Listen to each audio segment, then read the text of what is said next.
Hey, this is everythingkitchens.com, and you might have a KitchenAid mixer that's not mixing properly, and we're going to show you how to fix that. You're going to need a couple of tools. You'll need a flathead screwdriver, and you'll need a dime.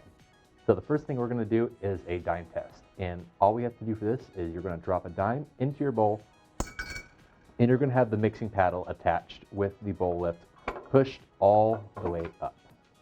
And we're going to turn the mixer on the lowest speed.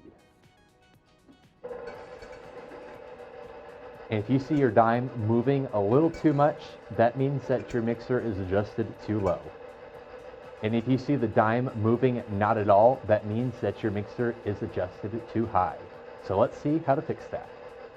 So to adjust the height, we're going to need to take off the bowl and the mixing tool.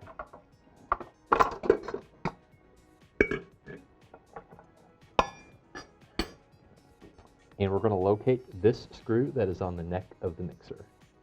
If your mixer was mixing too low, we're going to turn the screw a quarter turn clockwise. If the mixer was mixing too high, we need to turn the screw counterclockwise. Let's put the mixing tool in the bowl back on the mixer.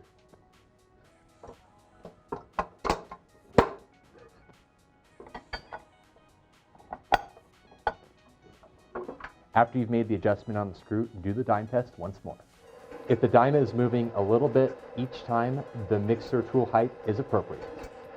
If you guys have any questions at all about your KitchenAid mixer, be sure to leave us a comment below.